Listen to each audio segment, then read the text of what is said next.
guess what? That inspector is gonna inspect you more and more and more. And I did call Scott and had a conversation with him, and that's his plan going forward, so. Okay. But my big concern is, you don't just write a report like that. There's something that, you have to be pretty upset, and there has to be a lot of egregious violations. I know Scott, he's pretty even keeled, I mean. Yeah, but I mean, to write something like that, you're gonna be, pretty pissed off, excuse my language, but. So what's our hammer?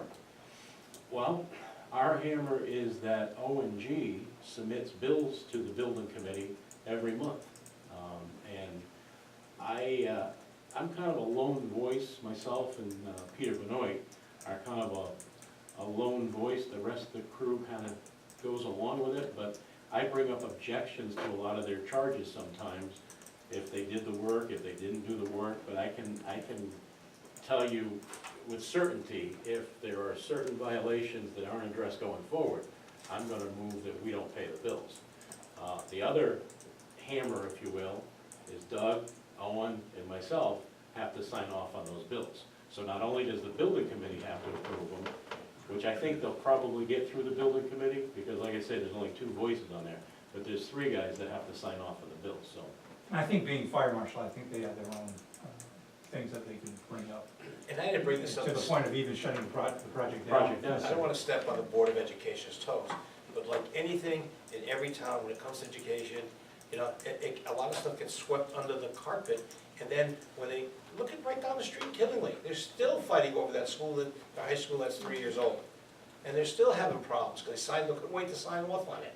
I hope you never sign off on this building until it's this guy and a bunch of other fellows who are experts in the area look at this thing, especially that's what bothers the safety standards. Well, it's a town project, so the town has to sign off on it. But again, they're gonna just say, there's fellows around, mouthing off again, stepping, doing what the Board of Education does. Well, damn it, they should be doing their job. And that, to me, is the bottom line.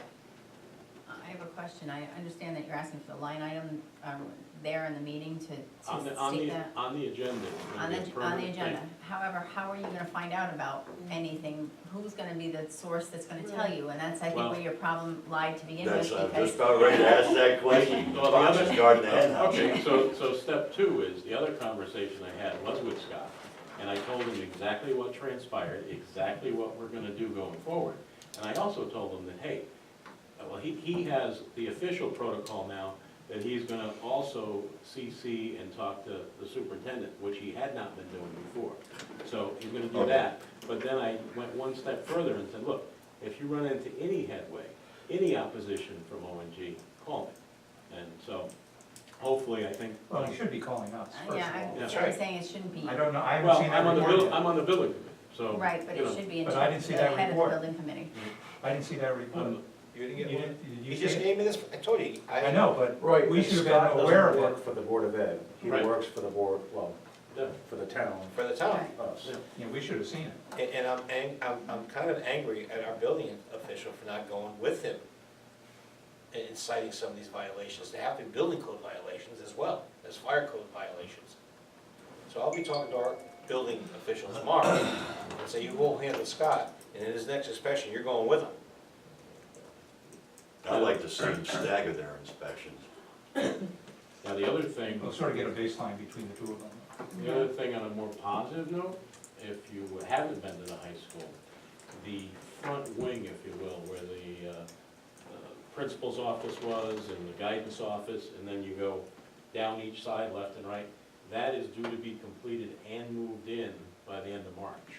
So the plan is the portable classrooms will then go away, and the students will be in that wing. So there's been a lot of progress being made, so we're in the home stretch. The plan is still to have a total completion by March of 17, so we're closing in on the less than 1 year mark. Question, building guy, Yes, the two portable classrooms? 6. 6 portable, where are they going when everything's done? They're Because we leased. still Yeah, use no, portable, huh? They were purchased, we leased them. You leased them, okay. Now, we only leased them until the end of December, because that's what the construction schedule was promised. Mhm. All of a sudden now, December turned into the end of March, so we did have to pay a few extra months lease because of the construction delay, but they're going away at the end of March. Okay. So, I hope the town doesn't receive a bill, we need more money, because far as I'm concerned, then I get another. The message is loud and clear that this is the project, this is the bottom line, and we have to live within our means. I will say that our contingency, we have 2 sets of contingencies. It's still over, I think last check was like 1.7 million, so, and we're 75% complete, so the checks and balances are coming in quite well.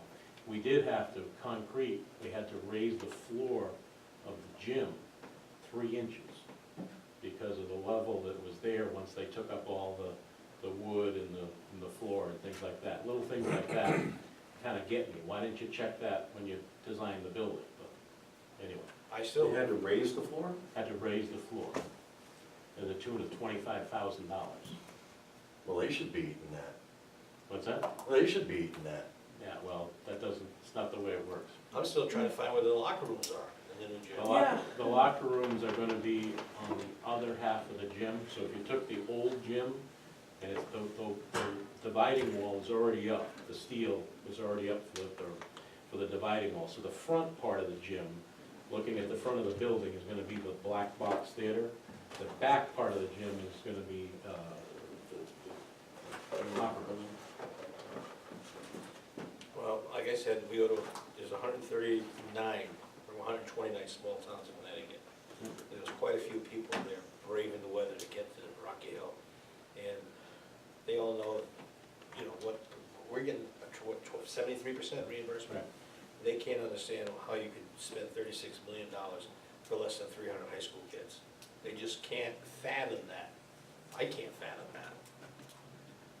But anyhow, that's neither here nor there, that's more education. Public comments, anybody have any public comments? Yes, sir. Oh, Mr. ahead. Huh? 12I, yeah. You got 12I in. 12I, and I was gonna mention the fire and ice festival. Fire and ice, okay. But we'll just say it was a great time. I walked by, You just walk by? A little cold. walked on by. It was Yeah. cold. Cold. People were out there. Yeah. Restaurants were full. Yeah. Walked very quickly, but, Renee just walked away. Well, give me the song Walked about right that. away, so that's all I wanted to mention. It was a great time for Putnam Well, Ice. you were enjoying the ice and I enjoyed the fire. Which one did I miss? 12I, 12I. that one. The one we Oh, added. we need a motion to place Annie Russo on the aging So committee. So, moved. second. Anybody object to that?